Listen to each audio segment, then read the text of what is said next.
اس سے پہلے کہ وہ حسن سے کہتا وہ بھی بول پڑا، ماما پاپا گھر پر نہیں، تمہیں پتہ ہے میں بھی اکیلا ہوں، ویسے مجھے کوئی پرابلم نہیں، تم تہذیب سے پوچھ لو۔ حسن کی بات پر تہذیب نے گھبرا کر داؤد کو دیکھا کہ پتہ نہیں وہ کیا فیصلہ کرتا ہے۔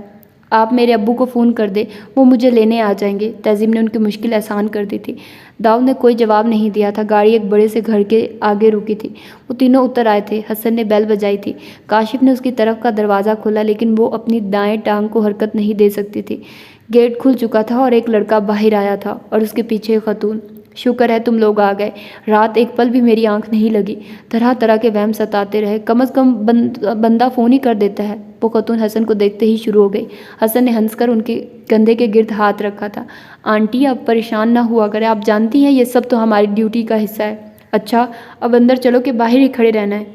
حسن نے داؤد کی طرف دیکھا تھا اور داؤد نے کار کی طرف۔ دانیال اور قمر دونوں نے ان کے تعاقب میں دیکھا اور تہذیب کو دیکھ وہ دونوں ہی حیران ہوئے تھے۔ یہ قمر بیگم صرف اتنا ہی کہہ سکی تھی، ماما اسے اندر لے جائیے، باقی باتیں بعد میں کرتے ہیں۔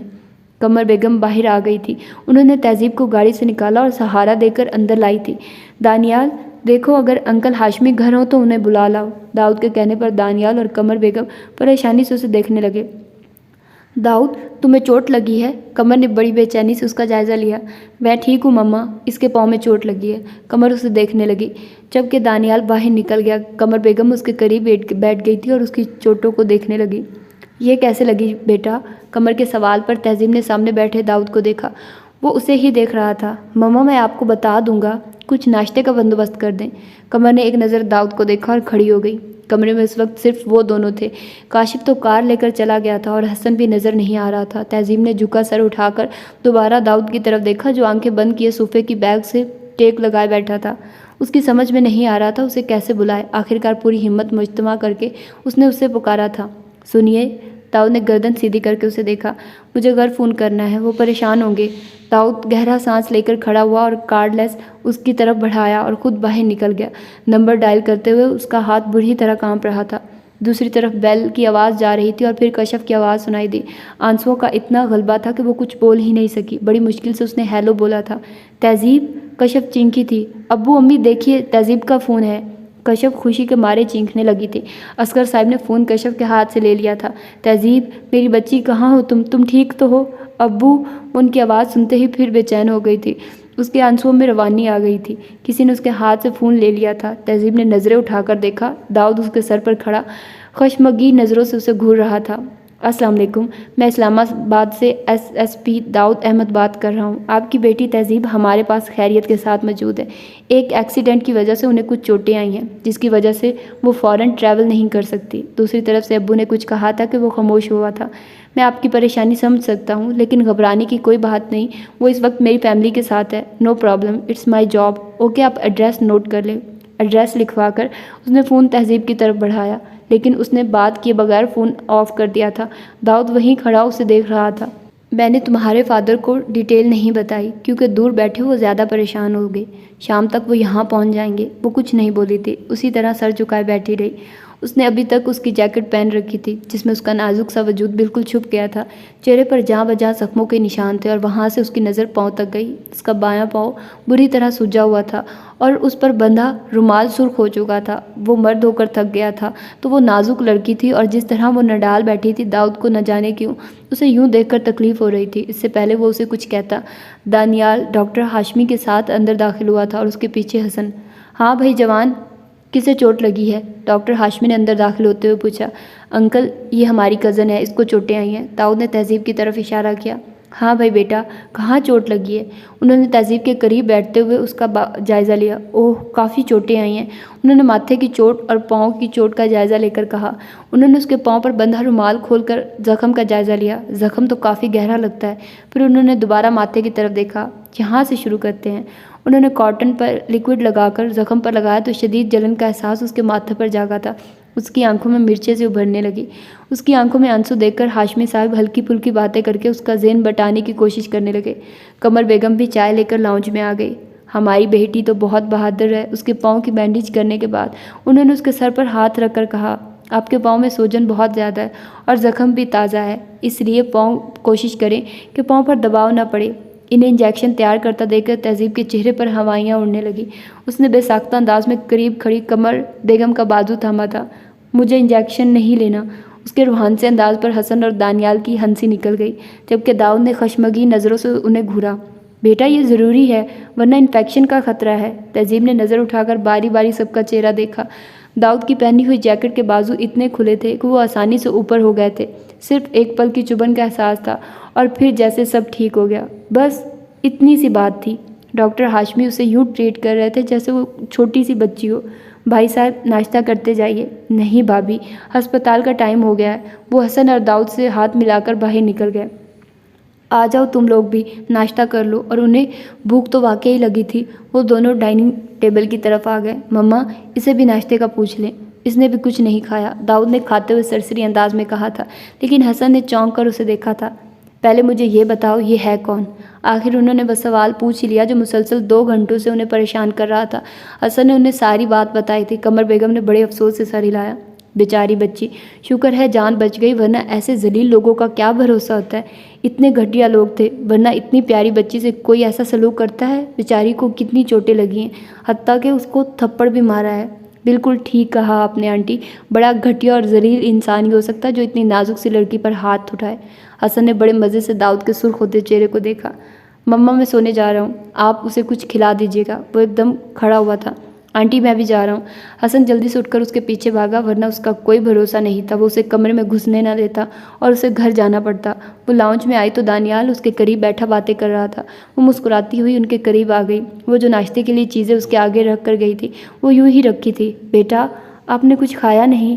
آنٹی مجھے بھوک نہیں، اور واقعی اس کی بھوک جیسے مر گئی تھی۔ نہیں بیٹا ایسے کیسے چلے گا، تھوڑا سا تو کھاؤ، چلو شاباش۔ وہ خود اس کے قریب بیٹھ کر چھوٹے چھوٹے نوالے بنا کر اس کے منہ میں ڈالنے لگی۔ ان کا انداز اتنا شفقت بھرا تھا کہ وہ آرام سے 2 سلائس کھا گئی تھی۔ تھوڑی دیر سو جاؤ۔ اس کی بند ہوتی آنکھوں کو دیکھ کر وہ بولی تو اس نے سر ہلا دیا، کیونکہ اسے واقعی نیند آ رہی تھی، شاید انجیکشن کا اثر تھا۔ وہ اسے سہارا دے کر ایک کمرے میں لے آئی۔ تم بات لینا چاہتی ہو؟ ان کے پوچھنے پر اس نے سر نفے میں ہلا دیا۔ تو کپڑے بدل لو، میرے کپڑے تمہیں کھلے تو ہوں گے لیکن مجبوری ہے۔ ان کے کہنے پر وہ مسکرا دی تھی۔ اسے کپڑے پکڑا کر وہ باہر چلی گئی تھی۔ جیکٹ اتار کر کتنی دیر وہ اسے دیکھتی رہی، پھر آہستگی سے اسے بیڈ پر رکھ دیا۔ اس نے نظریں گھما کر دیکھا تو اسے ایک اور دروازہ نظر آ گیا جو یقیناً واش روم تھا۔ بیڈ پر لیٹتے ہی زخم پھر درد دینے لگے تھے۔ کچھ دیر تو وہ بے چینی سے کروٹیں بدلتی رہی، لیکن پھر نیند کی دیوی اس پر مہربان ہو ہی گئی۔ وہ گہری نیند میں تھی، لیکن کوئی ایسا احساس تھا جس نے اسے آنکھ کھولنے پر مجبور کر دیا تھا۔ وہ ایک دم اٹھ کر بیٹھ گئی۔ اس کا دل تیزی سے دھڑک رہا تھا۔ کمرے میں اندھیرا پھیلا تھا۔ وہ نہ سمجھنے والے انداز میں سامنے دیوار کو دیکھنے لگی۔ دروازے پر ہونے والی دستک پر اس نے چونک کر دروازے کو دیکھا۔ تیسری دستک کے بعد دروازہ کھل گیا تھا اور قمر بیگم اندر داخل ہوئی تھی۔ اٹھ گئی بیٹا، وہ اس کے قریب آ کر بولی تو وہ مسکرا دی۔ آپ کے ابو آئے ہیں۔ اس نے ان کی طرف ایسے دیکھا جیسے یقین نہ آیا ہو۔ وہ تیزی سے بیڈ سے اترنے لگی تھی، لیکن بایاں پاؤں زمین پر رکھتے ہی وہ کرا کر وہیں بیٹھ گئی۔ قمر بیگم نے جلدی سے اس کے کندھے پر ہاتھ رکھ کر اسے اٹھنے سے روکا۔ تم بیٹھو، میں انہیں یہیں لے آتی ہوں، وہ کہہ کر باہر نکل گئی۔ وہ دونوں مٹھیاں بھینجے خود پر قابو پانے کی کوشش کر رہی تھی۔ اس نے سوچا وہ ان سے آرام سے بات کرے گی، رو کر انہیں پریشان نہیں کرے گی۔ اس کے برعکس اس کی آنکھیں بار بار بھری جا رہی تھی۔ کچھ دیر بعد دروازہ کھلنے کی آواز آئی تھی۔ اصغر صاحب اس کے قریب آ کر بیٹھ گئے تھے۔ وہ یوں ہی سر جھکائے بیٹھی تھی۔ تہذیب، انہوں نے اس کے کندھے پر ہاتھ رکھا تو اس کا صبر کا بند ٹوٹ گیا تھا۔ وہ ان کے گلے لگ کر روئی تھی، اتنا روئی تھی کہ وہ ضبط کے باوجود خود بھی رو پڑے تھے۔ قمر بیگم جو چائے کا پوچھنے آئی تھی ان کو یوں روتا دے کر وہیں رک گئی، لیکن کافی دیر تک جب وہ چپ نہ ہوئے تو انہیں آگے بڑھنا پڑا۔ بس بیٹا چپ کر جاؤ، اب سب ٹھیک ہو گیا، اور آپ یوں رو گی تو آپ کے ابو کو بھی پریشانی ہوگی۔ وہ ان کا سر سلاتے ہوئے بولی تو اصغر صاحب نے اپنے آنسو صاف کر کے اس کا چہرہ صاف کیا۔ اس کا چہرہ صاف کرتے انہوں نے بغور اس کا چہرہ دیکھا تو ان کا دل کٹ کر رہ گیا۔ تہذیب نے چہرہ صاف کر کے اصغر صاحب کی طرف دیکھا تو نظر ان کے پیچھے کھڑے مانی سے ٹکرا گئی۔ اسے دیکھ کر وہ مسکرا دی تھی۔ یہ سب کیسے ہوا؟ اصغر صاحب کے سوال پر اس نے مانی پر سے نظریں ہٹا کر انہیں دیکھا، اور پھر جو ہوا تھا اس نے سب انہیں بتا دیا تھا۔ وہ کوئی غیر تو نہیں تھے کہ ان سے کچھ چھپایا جاتا۔ ساری باتیں سن کر اصغر صاحب کا رنگ سفید پڑ گیا تھا۔ کتنی دیر یوں ہی سر جھکائے بیٹھے رہے۔ تایا جی چلیں؟ مانی کی آواز پر ان تینوں نے چونک کر اسے دیکھا۔ ایس ایس پی صاحب سے ملاقات ہو سکتی ہے؟ اصغر صاحب نے قمر بیگم کو دیکھا۔ وہ کچھ دیر پہلے پولیس اسٹیشن گیا ہے۔ اوہ، اصغر صاحب نے افسوس سے سر ہلایا۔ میں ان کا شکریہ ادا کرنا چاہتا تھا۔ شکریہ کا لفظ تو بہت چھوٹا ہے، جو انہوں نے میری بیٹی کے لیے کیا، اللہ تعالیٰ انہیں اس کا اجر دے۔ آپ بہت خوش قسمت ہیں جو اتنے بہادر اور نیک بیٹے کی ماں ہیں۔ تہذیب نے چونک کر اپنے باپ کا چہرہ دیکھا۔ اسے نہ جانے کیوں اپنے باپ کے لہجے میں بیٹے کی محرومی کا احساس ہوا تھا۔ بھائی صاحب، رات ہونے والی ہے اور تہذیب کو ڈاکٹر نے زیادہ چلنے سے منع کیا ہے۔ آج آپ یہیں رک جائیے، میں داؤد کو بھی فون کر دیتی ہوں، اس سے بھی ملاقات ہو جائے گی۔ میں بہت معذرت چاہتا ہوں بہن، تہذیب کی ماں کی طبیعت کافی خراب ہے، اسے پہلے ہی وہم تھا، پھر تہذیب کے نہ پہنچنے پر اس کی طبیعت کافی خراب ہو گئی ہے۔ تہذیب نے پریشان ہو کر اپنے باپ کا چہرہ دیکھا۔ تہذیب خود بھی ماں کو دیکھنے کے لیے بے چین ہو گئی تھی۔ وہ گھر میں داخل ہوا تو دانیال اور قمر بیگم ٹی وی دیکھ رہے تھے۔ وہ سلام کرتا ہوا صوفے پر بیٹھ گیا۔ اس کی متلاشی نظروں نے ارد گرد کا جائزہ لیا تھا۔ وہ کہاں ہے؟ اس کے فادر آئے تھے۔ میں نے تمہارے موبائل پر فون بھی کیا تھا پر آف تھا۔ اس کی گمشدگی پر اس کی ماں کی طبیعت خراب ہو گئی تھی، اس لیے وہ جلدی نکل گئے۔ تمہارا بہت شکریہ ادا کر رہے تھے۔ کہنے کے بعد انہیں داؤد کا چہرہ دیکھا جو سر جھکائے زمین کو گھور رہا تھا۔ داؤد! ان کے پکارنے پر وہ چونک کر انہیں دیکھنے لگے۔ کیا ہوا؟ کوئی پریشانی ہے؟ نہیں تو؟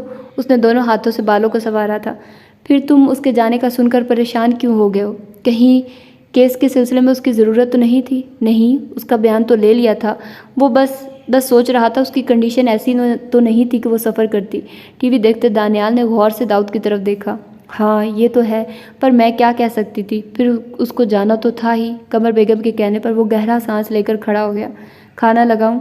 نہیں مجھے بھوک نہیں، آپ کھا لیں، وہ کہہ کر اپنے کمرے کی طرف بڑھ گیا۔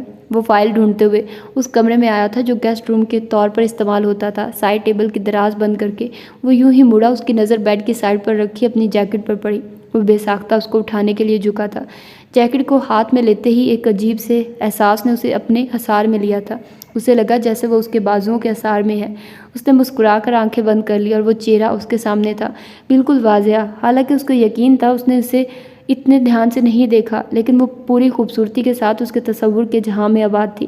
اس نے آنکھیں کھول کر دوبارہ جیکٹ کو دیکھا۔ جیکٹ کو تہہ کرتے وقت اسے آواز سنائی دی تھی اور اس نے الجھ کر جیکٹ کو دیکھا اور ہاتھ میں جیب میں ڈالا۔ اگلے ہی پل اس کے ہتھیلی پر ٹوٹی ہوئی چوڑیوں کے ٹکڑے تھے۔ وہ مسکرا کر انہیں دیکھتا رہا اور کسی متاع کی طرح اسے دوبارہ کوٹ کی جیب میں رکھ دیا۔ آہٹ پر اس نے دروازے کی طرف دیکھا جہاں قمر بیگم کھڑی تھی۔ تم یہاں ہو؟ میں تمہیں تمہارے کمرے میں ڈھونڈ رہی تھی۔ خیریت؟ وہ جیکٹ دائیں بازو پر ڈال کر بولا۔ ہاں خیریت ہی ہے، وہ میجر احمد کا فون آیا تھا۔ انہوں نے واضح بات تو نہیں کی، لیکن میرا خیال ہے وہ جواب مانگ رہے ہیں تاکہ کوئی رسم کر سکیں۔ اور داؤد کی کچھ دیر پہلے والی محسوس کی جانے والی کیفیت ہوا ہو گئی تھی۔ تو پھر بیٹا کیا جواب دوں انہیں؟ مما آپ انہیں منع کر دیں۔ کیوں؟ وہ حیران ہو کر اسے دیکھنے لگی۔ پتہ نہیں، وہ اکتا کر بولا۔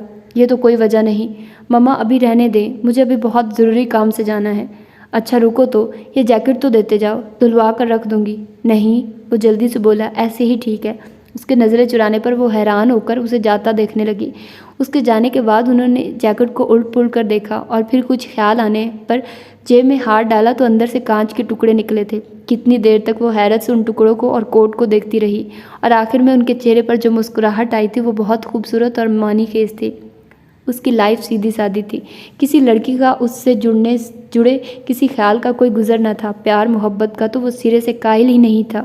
ابھی کچھ دن پہلے ہی تو مما نے اسے نورین سے ملوایا تھا۔ اچھی تھی اور تقریباً ویسی جیسی اسے چاہیے تھی، ایجوکیٹڈ، میچور، کانفیڈنٹ، لیکن وہ کانفیڈنٹ ہونے کے ساتھ ساتھ بولڈ بھی بہت زیادہ تھی۔ نہ بہت جھمپو، نہ ڈرپوک، نہ بات بات پر رونے والی، ایسی لڑکیاں اسے بالکل پسند نہ تھیں، جبکہ تہذیب میں یہ ساری باتیں موجود تھیں۔ وہ شرمیلی بھی تھی، ڈرپوک بھی تھی، رونے کی تو شوقین بھی بہت تھی اور کم عمر بھی تھی۔ پھر ایسا کیا ہوا کہ وہ اسے اچھی لگنے لگی؟ بلکہ وہ جو اس کے لیے محسوس کر رہا تھا وہ احساس پسندیدگی سے کچھ بڑھ کر تھا۔ دروازہ دھڑ سے کھلا تھا اور اس نے آنکھیں کھول کر دروازے کی طرف دیکھا جہاں حسن کھڑا تھا۔ اسے دیکھ کر وہ تیزی سے اندر داخل ہوا اور اس کے سامنے کاؤچ پر بیٹھ گیا۔ یہ اندھیرے کمرے میں بجھے ہوئے چراغ کی طرح کیوں پڑے ہو؟ داؤد نے غصے سے اسے گھورا۔ کیوں میں اکیلا نہیں بیٹھ سکتا؟ اکیلے بیٹھ کر کسے یاد کیا جا رہا ہے؟ تمہیں، داؤد نے جان چھڑانے والے انداز میں کہا۔ اوہ، میں بھی کہوں تم سے ملنے کے لیے دل کیوں اتنا بے قرار ہو رہا ہے؟ کام کی بات کرو۔ تم نے شادی کے لیے منع کیوں کیا؟ کیونکہ میں ابھی شادی نہیں کرنا چاہتا۔ شادی ہی نہیں کرنا چاہتے یا نورین سے نہیں کرنا چاہتے؟ اب کہ داؤد نے آنکھیں کھول کر اسے دیکھا جو محفوظ سی مسکراہٹ چہرے پر لیے اسے دیکھ رہا تھا۔ کیا اس کی وجہ تہذیب ہے؟ حسن کی بات سن کر داؤد اچھل پڑا تھا اور اس کے چہرے پر آنے والے تاثرات پر حسن بھی حیران رہ گیا تھا۔ اس نے تو ایسے ہی تکا لگایا تھا۔ تم؟ حسن کی تم میں حیرت ہی حیرت تھی۔ یہ کب ہوا؟ کیسے ہوا اور مجھے کیوں پتہ نہیں چلا؟ اور حسن کے سوالوں کے جواب تو خود اس کے پاس بھی نہیں تھے۔ پتہ نہیں، وہ دھیمی آواز میں بولا، لیکن یار تہذیب تو بہت ڈیفرنٹ ہے۔ جس طرح کی لڑکی تمہیں پسند تھی تو پھر یہ؟ حسن رک کر اس کا چہرہ دیکھنے لگا اور پھر اسے خاموش دیکھ کر مسکرا دیا۔ بڑے صحیح کہتے ہیں، دل آئے گدھی پر تو حور کیا چیز ہے۔ شٹ اپ حسن۔ تہذیب کو گدھی کہنے پر داؤد نے اسے غصے سے گھورا تھا۔ اوہ تو یہ بات ہے۔ حسن نے ابرو اچکا کر اسے دیکھا۔ تو مجھے محترمہ تہذیب بھابھی کی شان میں گستاخی نہیں کرنی چاہیے۔ اب کی بار داؤد مسکرا دیا تھا۔ واقعی تمہارے حسن سلوک کا بہترین نمونہ اس کے دائیں گال پر میں دیکھ چکا ہوں۔ حسن نے جیسے اس کی کیفیت سے حظ اٹھایا۔ فکر نہ کرو یار، اگر نہ مانی تو اسے اٹھا کر لے آئیں گے، آخر پولیس میں ہونے کا کچھ تو فائدہ ہو۔ حسن کے کہنے پر اس کی ہنسی نکل گئی تھی۔ دستک کے بعد دروازہ کھلا تھا اور قمر بیگم کے ساتھ دانیال اندر داخل ہوا تھا۔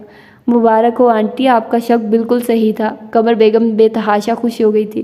انہوں نے داؤد کے کندھے پر ہاتھ رکھ کر اسے پیار کیا تھا۔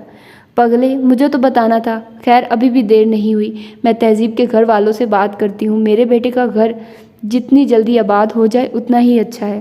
آپ کے پاس تہذیب کا نمبر ہے؟ حسن نے پوچھا۔ ہاں، جاتے ہوئے میں نے اس سے نمبر لے لیا تھا۔ حسن نے بے ساختہ انہیں داد دی تھی۔ قمر بیگم تہذیب کے گھر کا نمبر ملا رہی تھی۔ دانیال اور حسن ان کے ارد گرد بیٹھ گئے تھے، جبکہ وہ ان سے کچھ فاصلے پر بے نیاز صحیح ظاہر کرتے ہوئے ٹی وی دیکھ رہا تھا، لیکن اس کے سارے احساسات فون پر ہونے والی گفتگو کی طرف تھے۔ فون تہذیب کی بہن نے اٹھایا تھا۔ سلام دعا کے بعد قمر بیگم نے تہذیب کو بلانے کا کہا تھا۔ داؤد کو نہ جانے کیوں اپنی دھڑکن تیز ہوتی محسوس ہوئی۔ وہ ایک میچور آدمی تھا، نوعمر لڑکا نہیں تھا، لیکن دل کی حرکتیں نوعمر لڑکیوں جیسی تھی۔ حسن نے اسپیکر آن کر دیا تھا اور کچھ دیر بعد اس نے تہذیب کی ہیلو سنی تھی۔ وہ پہلی بار تہذیب کی آواز فون پر سن رہا تھا، لیکن اس کے باوجود اس نے اسے پہچان لیا تھا۔ کیسی ہو بیٹا؟ میں داؤد کی مما بات کر رہی ہوں۔ میں ٹھیک ہوں آنٹی، آپ کیسی ہیں؟ ٹھیک ہوں، ہم سب تمہیں بہت یاد کرتے ہیں۔ ہم کہتے ہوئے انہوں نے داؤد کی طرف دیکھا۔ میں بھی آپ کو بہت یاد کرتی ہوں۔ داؤد کو لگا جیسے وہ رو پڑی ہے۔ اس نے نظریں گھما کر قمر بیگم کی طرف دیکھا۔ تو پھر ملنے آ جاؤ۔ قمر بیگم کے کہنے پر دوسری طرف خاموشی چھا گئی تھی۔ اس کی خاموشی پر قمر بیگم نے بات بدل دی۔ تمہاری طبیعت اب کیسی ہے؟ زخم ٹھیک ہوئے؟ جی، بڑا مختصر سا جواب آیا تھا۔ گھر میں سب ٹھیک ہے آنٹی؟ کچھ دیر بعد اس کی جھجکتی ہوئی آواز پر حسن نے اس پر کشن کھینچ کر مارا تھا۔ دانیال کے بارے میں پوچھ رہی ہو یا داؤد کے بارے میں؟ قمر بیگم کے سوال پر داؤد کے حواس الرٹ ہو گئے تھے۔ کس کا فون ہے تہذیب؟ اس سے پہلے وہ کوئی جواب دیتی، مردانہ آواز سنائی دی تھی۔ ابو، اسلام آباد سے آنٹی کا فون ہے۔ اچھا، مجھے فون دو، مجھے ضروری بات کرنی ہے۔ ان کی آواز بہت واضح ان چاروں کو سنائی دے رہی تھی۔ السلام علیکم۔ وعلیکم السلام۔ کیسے ہیں بھائی صاحب؟ الحمدللہ، میں آپ لوگوں کو ہی فون کرنے والا تھا۔ خیریت تھی؟ قمر بیگم پریشانی سے بولی۔ جی خیریت ہے، بلکہ خوشی کی بات ہے، تہذیب کی شادی کی ڈیٹ فکس ہو گئی ہے۔ آپ کو کارڈ تو بھیجیں گے، لیکن میں خود پرسنلی آپ کو انوائٹ کرنا چاہتا تھا۔ داؤد کو لگا اس کے کان کے پاس دھماکہ ہوا ہے، اتنا شدید کہ اچانک ارد گرد ہر طرف سناٹا چھا گیا تھا۔ ان تینوں نے ایک ساتھ داؤد کی طرف دیکھا تھا۔ تہذیب کی شادی؟ وہ بامشکل اتنا کہہ سکی تھی۔ جی، میرے بھتیجے عمران سے منگنی تو کافی سال گزر چکے ہیں، آپ سب ضرور آئیے گا اور داؤد صاحب کو بھی لائیے گا۔ جی، قمر نے بامشکل 2-3 جملے بولے اور فون رکھ دیا۔ وہ سب خاموشی سے داؤد کو دیکھنے لگے۔ وہ اتنا کمزور نہیں تھا کہ یوں بکھر جاتا۔ خود کو کمپوز کرنے میں اسے کچھ وقت لگا تھا، لیکن اس نے خود کو کمپوز کر لیا تھا۔ اس نے نظریں گھما کر انہیں دیکھا۔ کیا ہوا؟ آپ لوگ خاموش کیوں ہو گئے ہیں؟ اس کے پوچھنے پر بھی وہ تینوں یوں ہی خاموش رہے تو وہ دونوں جیبوں میں ہاتھ ڈال کر کھڑا ہو گیا۔ جو ہم سوچ رہے ہیں ضروری تو نہیں کہ دوسرا بھی ویسا سوچے، اور دنیا صرف تہذیب پر ہی ختم نہیں ہو جاتی۔ پتہ نہیں اس نے ان کو تسلی دی تھی یا خود کو۔ اب ایسے اداس ہونے کی ضرورت نہیں داؤد۔ وہ پلٹنے لگا تھا جب قمر بیگم کی آواز پر رک گیا۔ تمہیں افسوس نہیں ہوا؟ اگر ہوا بھی تو کیا ہو سکتا ہے ماما، کہہ کر وہ باہر نکل گیا تھا، جبکہ وہ تینوں ایک دوسرے کی شکل دیکھنے لگے۔ اسے گھر آئے 1 ماہ ہو چلا تھا، اور اس دوران اس نے محسوس کیا زندگی تو اب شروع ہوئی تھی۔ اب تک وہ جو گزار آئی ہے وہ تو ایک خواب تھا، سہانا خواب۔ زندگی کیا ہوتی اپنی پوری حقیقت اور تلخیوں کے ساتھ اس 1 ماہ میں سامنے آئی تھی۔ بظاہر سب ٹھیک تھا، کسی کو پتہ نہیں تھا اس کے ساتھ کیا ہوا سوائے گھر والوں کے، لیکن کبھی کبھی اپنے گھروں سے بھی بڑھ کر برے ہو جاتے ہیں۔ اگر اسے پتہ ہوتا کہ اس کی صاف گوئی اس کے لیے اتنی مصیبت بن جائے گی تو وہ کبھی مانی کو بھی اس راز میں شریک نہ کرتی۔ اس نے تو اپنا سمجھ کر کچھ نہیں چھپایا تھا، اسے مانی پر یقین تھا، وہ اس کے بچپن کا ساتھی تھا، وہ تو اسے سمجھتا تھا، اس نے تو کچھ نہیں کہا تھا، لیکن چچی آ کر جس طرح زبان کی تیر چلا کر جاتی تھی وہ کتنے دن تک نڈھال رہتی تھی۔ چچی کا جو رویہ اس کے ساتھ تھا وہ اسے اندر ہی اندر سما جاتا تھا۔ اب جب کہ شادی کی ڈیٹ بھی فکس ہو گئی تھی، کوئی خوشی اس کے دل کے اندر نہیں جاگی تھی۔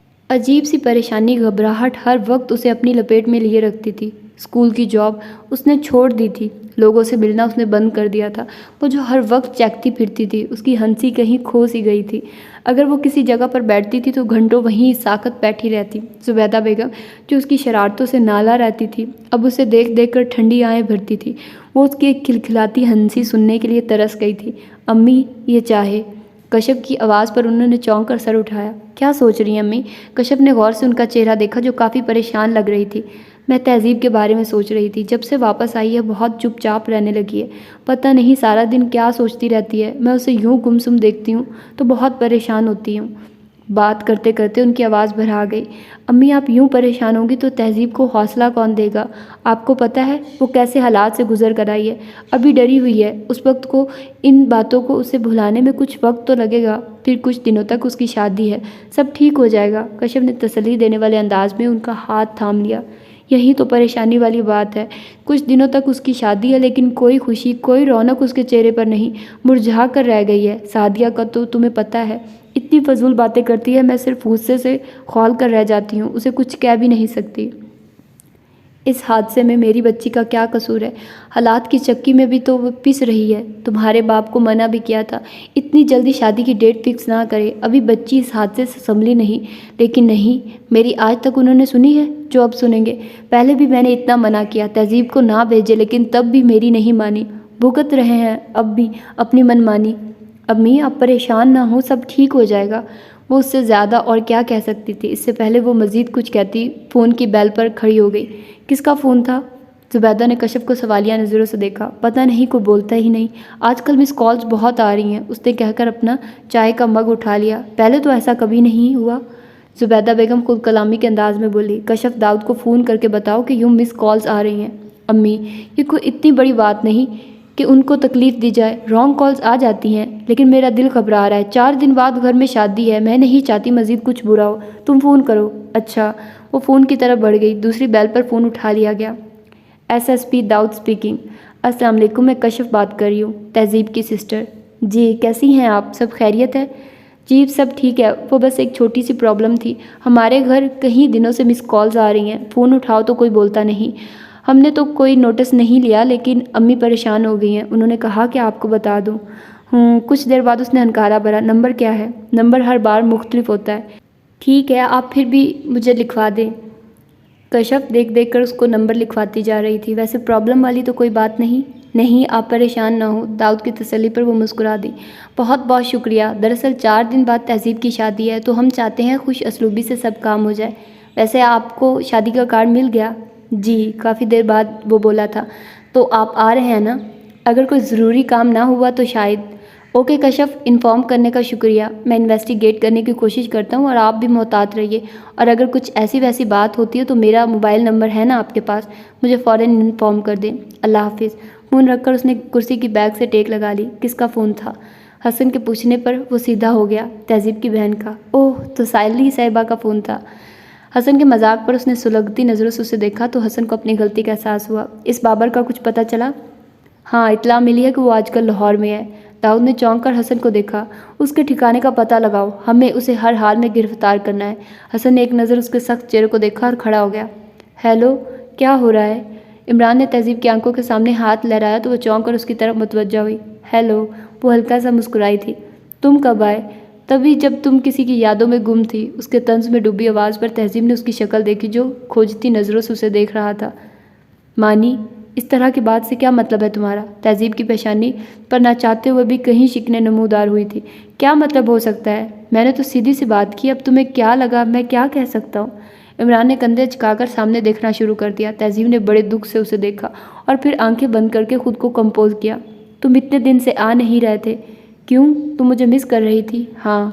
اچھا خیرت ہے مانی، تم ایسی باتیں کیوں کر رہے ہو؟ اب کہ وہ رو پڑی تھی۔ تو اور کیسی باتیں کروں، 4 دن بعد ہماری شادی ہے اور تم پر شوق کی کیفیت طاری ہے۔ کبھی کبھی تو مجھے لگتا ہے امی صحیح کہتی ہیں کہ تم بھی اس لڑکے کو۔ بات کرتے کرتے اچانک وہ چپ کر گیا تھا، لیکن جو تیر وہ چھوڑ چکا تھا وہ اپنا کام کر چکا تھا۔ کچھ دیر تک تو وہ بول ہی نہیں سکی۔ مانی، بڑی دیر بعد اس کے منہ سے نکلا تھا، تم بھی ایسا سوچ سکتے ہو؟ میں نے کبھی ایسا سوچا نہیں تھا۔ میں کتنی دفعہ تمہیں یقین دلاؤں، میں کسی کو نہیں جانتی۔ مجھے کیوں بس سے اتارا میں نہیں جانتی، میں تو ان لوگوں کے ساتھ بھی نہیں رہی۔ مجھے فوراً پولیس آفیسرز مل گئے تھے، وہ بھی تو مرد تھے، اور تم ان کے ساتھ جنگل میں رہی، پھر ان کے گھر میں ٹھہری۔ اس کی بات پوری ہونے سے پہلے بول پڑا، وہ مجھے صرف اپنے ساتھ گھر لے کر گئے کیونکہ میں زخمی تھی، تم نے دیکھا بھی تھا۔ یہ تو ان کا احسان ہے کہ وہ مجھے تھانے نہیں لے کر گئے، اور یہ بھی ان کا احسان ہے کہ باعزت میں تمہارے سامنے ہوں۔ اب وہ بری طرح رو پڑی تھی۔ میں تھک گئی ہوں مانی، صفائی دیتے دیتے، کم از کم تم تو مجھ پر شک نہ کرو۔ وہ شروع سے کانوں کا کچا تھا اور وہ جانتی تھی ابھی بھی وہ کس کی زبان بول رہا تھا۔ تہذیب نے آنکھیں صاف کر کے اسے دیکھا، اب جب مجھے سب زیادہ تمہاری ضرورت ہے تو تم بدل رہے ہو، تو اس سے پیشتر کے نکاح کے بندھن میں بندھ کر ہم دونوں مجبور ہو جائیں، بہتر ہے اس تعلق کو ختم کر دے۔ دل کڑا کر کے اس نے وہ بات کہہ دی تھی جسے وہ سوچتی بھی نہیں تھی۔ عمران نے حیرت سے اس کا چہرہ دیکھا، اس کے روئے روئے چہرے کو دیکھ کر اسے سخت اپنے رویے کا احساس ہوا۔ آئی ایم سوری تہذیب، میں آج کل کچھ بہت کشمکش میں ہوں، میں بہت تمہیں ہرٹ نہیں کرنا چاہتا، لیکن نہ چاہتے ہوئے بھی وہ ایک انچاہا دن جو تم باہر گزار کر آئی ہو مجھے چین نہیں لینے دیتا۔ خیر، میں صرف یہ کہنے آیا ہوں، کل ہمیں شاپنگ کے لیے جانا ہے، امی بھی ساتھ ہوں گی۔ اگر وہ کوئی سخت بات کہیں تو دل پر مت لینا، اور مجھ سے بھی امید مت رکھنا کہ میں انہیں روکوں گا۔ میں جانتا ہوں تمہارا قصور نہیں، لیکن اب خود کو امی کی باتیں سننے کا عادی بنا لو۔ میں نے انہیں شادی کے لیے راضی تو کر لیا ہے، لیکن وہ دل سے خوش نہیں۔ چلتا ہوں، کل ملاقات ہوگی۔ اس نے نظر اس کے جھکے سر کو دیکھا، وہ ایک لمحے کے لیے رکا، لیکن اگلے ہی پل وہ لمبے لمبے ڈگ بھرتا باہر نکل گیا۔ تہذیب، کشف نے اس کے کندھے پر ہاتھ رکھ کر اسے متوجہ کیا۔ اس نے چونک کر سر اٹھایا۔ ایسے کیوں بیٹھی ہو؟ کشف خود بھی اس کے ساتھ بیٹھ گئی۔ بس ایسے ہی۔ امی کہاں ہیں؟ اندر ہیں۔ اور ابو؟ وہ لائٹنگ والے کو بلانے گئے ہیں۔ لائٹنگ سے دل کا اندھیرا دور ہو جائے گا؟ کشف نے پریشانی سے تہذیب کو دیکھا۔ وہ بھی اب مجھ پر شک کرنے لگا ہے، جس طرح چچی مجھ پر الزام لگا کر گئی تھی، وہ بھی اب اسی طرح بولنے لگا ہے۔ اس کا کہنا ہے وہ مجھ سے شادی تو کر رہا ہے، لیکن چچی کی زبان وہ نہیں روک سکتا، کیونکہ وہ خوش نہیں۔ خوش تو وہ پہلے بھی نہیں تھی، اب تو انہیں موقع مل رہا ہے۔ کشف نے ہر پریشانی سے تہذیب کا سنجیدہ چہرہ دیکھا۔ تم خواہ مخواہ پریشان ہو رہی ہو، مانی تمہارے ساتھ ہے، اسی لیے تو شادی کر رہا ہے۔ ابھی ذرا چچی کی باتوں میں آ گیا ہے۔ تم تو اسے بچپن سے جانتی ہو، وہ ایسا ہی ہے، تمہارے سامنے تمہارا، چچی کے سامنے ان کا۔ شادی ہو جائے پھر دیکھنا بالکل پہلے کی طرح ہو جائے گا۔ کشف نے مسکرا کر اس کی ٹینشن کم کرنے کی کوشش کی۔ بچپن سے جانتی ہوں، اسی لیے تو دکھ ہو رہا ہے۔ کشف نے اس کی کافی مدھم آواز سنی تھی۔ چھوڑو بھی، تم بس خوش رہو۔ آج دوپہر کو قمر آنٹی کا فون آیا تھا۔ تم نے مجھے بلایا کیوں نہیں؟ وہ بے تابی سے بولی۔ تم سو رہی تھی، میں نے کہا جگا دیتی ہوں تو انہوں نے منع کر دیا۔ ویسے وہ شادی پر آ رہی ہیں، دانیال بھی تھا۔ اچھا، وہ مسکرا دی، پھر کچھ سوچ کر اس نے کشف کی طرف دیکھا۔ اور کوئی نہیں تھا؟ تہذیب کے سوال پر کشف نے غور سے اس کا چہرہ دیکھا۔ اور کسے ہونا چاہیے تھا؟ کشف کے سنجیدہ انداز پر اس نے کوئی جواب نہیں دیا، ایک بار پھر اپنا چہرہ گھٹنوں پر ٹکا دیا۔ آج میں نے داؤد بھائی کو فون کیا تھا۔ تہذیب نے جھٹکے سے سر اٹھایا۔ کیوں؟ کچھ مس کالز آ رہی تھی، امی نے کہا انہیں بتا دوں۔ انہوں نے کیا کہا؟ کشف غور سے اس کا چہرہ دیکھ رہی تھی، جس کا ایک ایک نقش اس کے بارے میں جاننے کے لیے بے چین لگا تھا۔ کچھ خاص نہیں۔ انہوں نے کچھ پوچھا؟ کیا؟ میرے بارے میں؟ کشف کی خاموشی پر تہذیب نے اس کا چہرہ دیکھا۔ وہ بہت غور سے اسے دیکھ رہی تھی، اس نے غور ہی نہیں کیا وہ کیا بول رہی ہے، وہ اپنی دھن ہی میں تھی۔ انہوں نے میرا نہیں پوچھا ہوگا، اور کیوں پوچھیں گے؟ میں کون ہوں ان کی؟ میں صرف ایک وٹنس تھی۔ انہیں تو میرا ایک دن کا ساتھ پسند نہیں تھا تو عمر بھر کا ہم سفر۔ کشف نے بے اختیار اس کے کندھے کو ہلایا تھا۔